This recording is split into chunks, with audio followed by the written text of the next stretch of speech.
Tesla wrongful death trial, of course, as Tesla is pushing more FSD. I think other companies don't go out on a limb and call their thing autopilot. 15 seconds doesn't sound like a long time, but it's forever to not be paying attention to what's going on in your car while you're driving. What this lawsuit is not full self-driving, it's autopilot, and that's the issue. Like, there's a bunch of confusion between the two.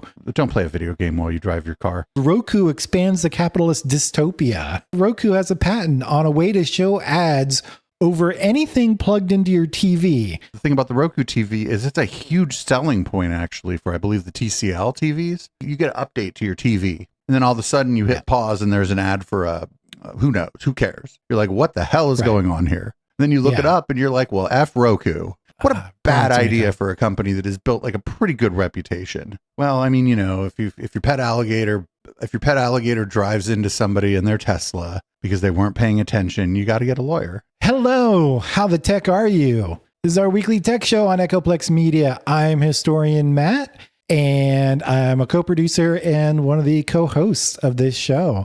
And we're going to jump right into my first story.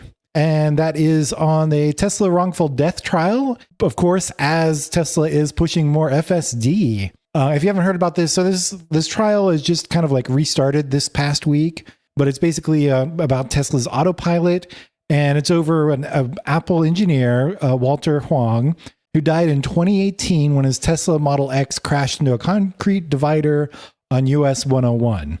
I assume that means he was in the Bay Area when this happened.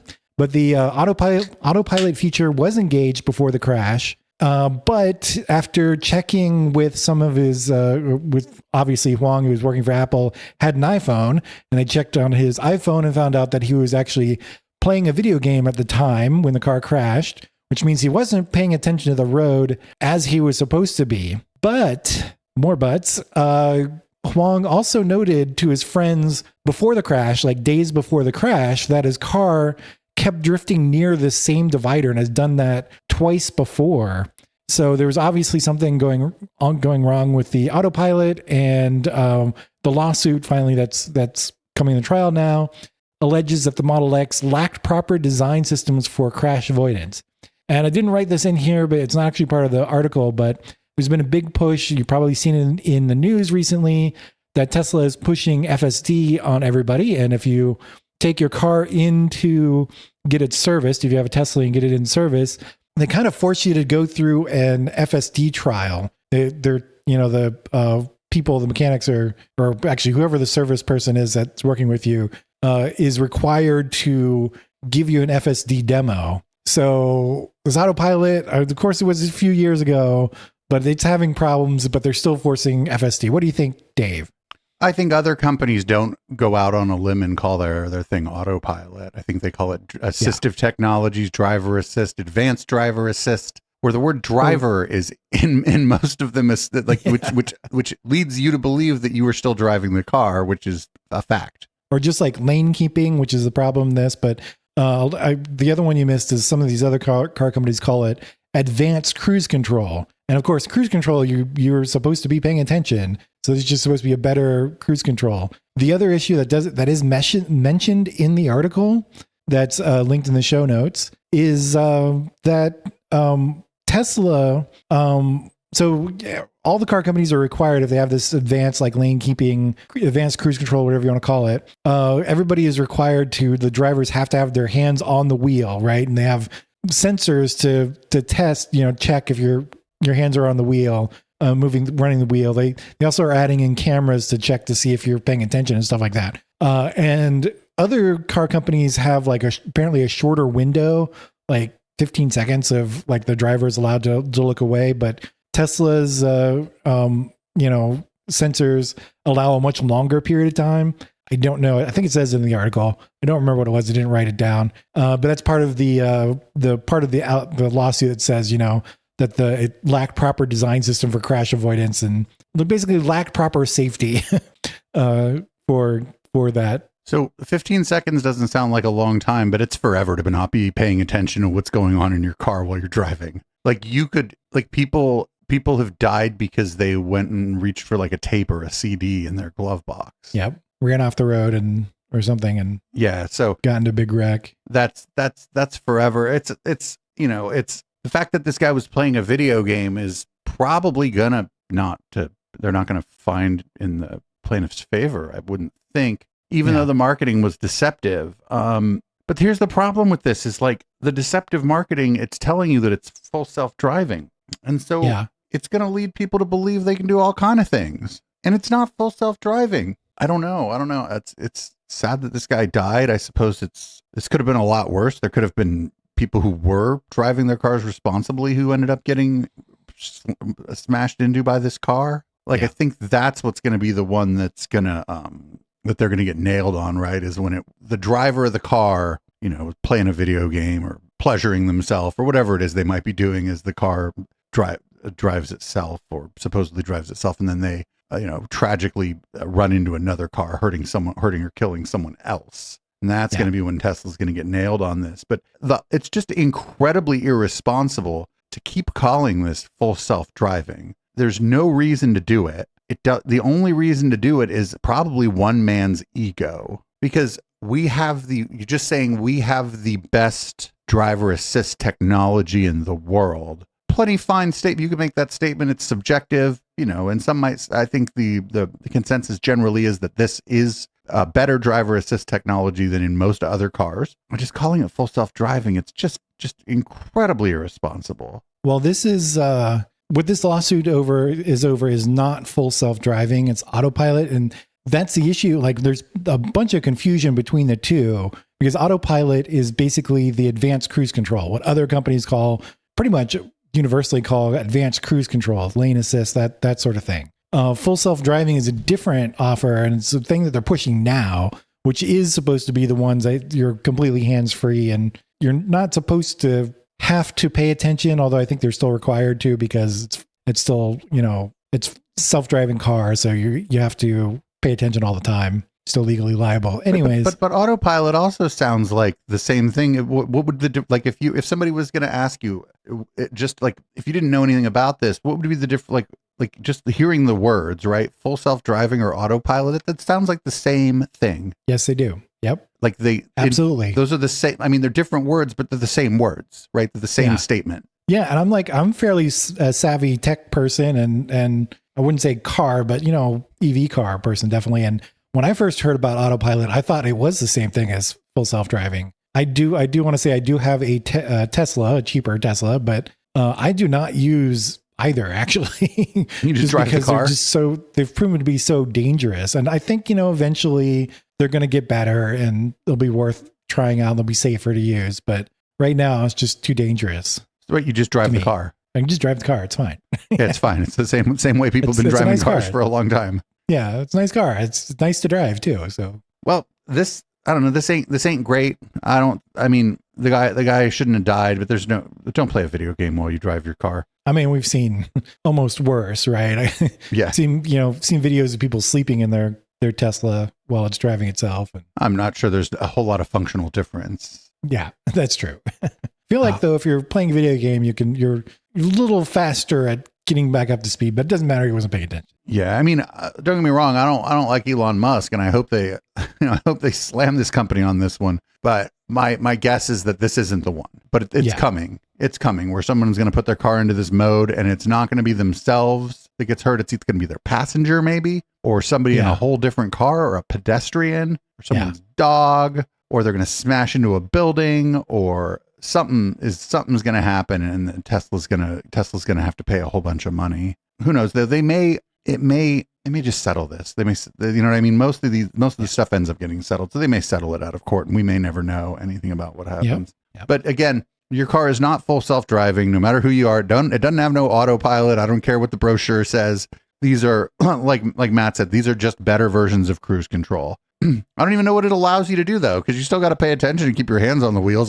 Probably all it does is annoys you then. I mean, that's the really dangerous part. Like regular cruise control, you could take your foot off the pedal, but you still have to steer. Like you have to pay attention, right? Right. Like it forces you to pay attention. But as soon as you are not holding the steering wheel, right, or you're not actually like driving the car, it's doing itself, then now you have an incentive to kind of like not pay attention, right? Or you're more likely to lose your attention there. And that's very dangerous. That's why all these car companies are trying to get to this like level 4 full self-driving where you don't even have a steering wheel and pedals. It just, the whole car does everything itself, and it's fully safe, but we're not there yet.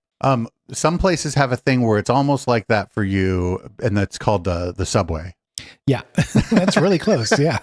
You don't have to pay any attention on the subway or the bus. Huh. Or a cute little tram if your place has that sort of thing. Right. There's a person who is a professional driver who pays all of the attention at all times. They keep you safe. And it's cheaper to use and safer. It's a little slower, but it also depends on where you're at. Yeah, where New York City, the subway is oftentimes faster because the stations are everywhere. Everything's packed so densely, and driving is a nightmare there. Yep. Also, getting around San Francisco, as long as you're not like, if you're just sort of in the core of San Francisco, the underground is faster than driving. Mostly because you don't got to park the Muni. Actually, that's true.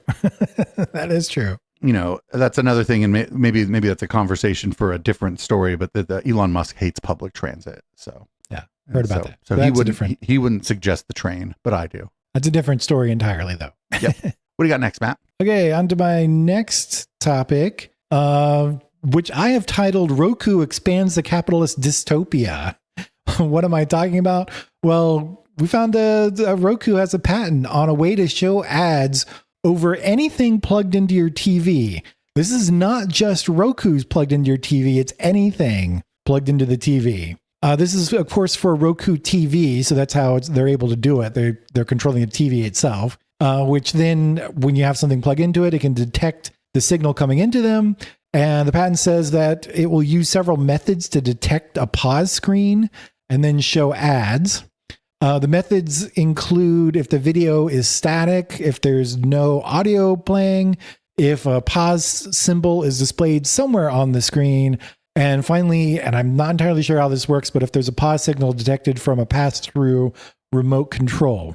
Luckily, there's no actual examples of this patent in action. Like there's no TVs that we know of that actually does this.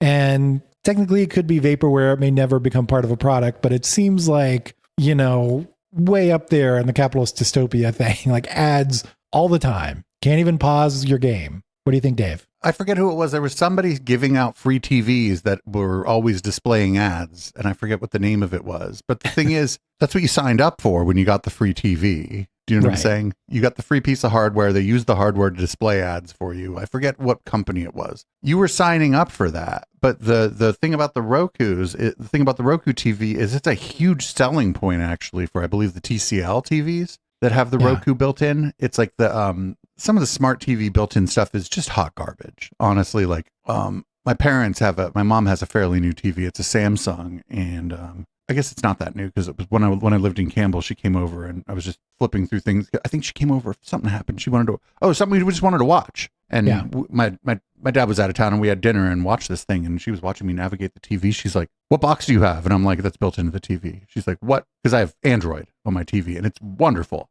Yeah. So, but Roku is good too. Like the interface is pretty good. But like Samsung and LG, Samsung has its own thing and LG has something based on WebOS, and they're hot garbage. And so the Roku TVs, the TCL, they're like a mid-tier TV. They're not like the high end. Like but the selling point on them is the Roku, because people are already familiar with the brand. They may have already used a Roku, so now it's just built into your TV. This is dumb. Roku actually has a pretty good brand reputation in this space. And this will, if they start doing this, you get an update to your TV, and then all of a sudden you hit pause and there's an ad for who knows, who cares? You're like, what the hell is going on here? And then you look it up and you're like, well, F Roku. But I don't know, like, I don't think you can disable the Roku TV, right? Right. And just have like a regular TV. Yeah, you can't just plug in like an Android TV box, because the Roku TV that's the operating system. It's still managing the TV. Yeah, that's horrible. That's like real bad. They would probably be like, "Oh, we pushed a fix where you can opt out," and it's like 9 menus deep. And I don't know if you've ever like navigating on a TV. It's not like a computer, actually.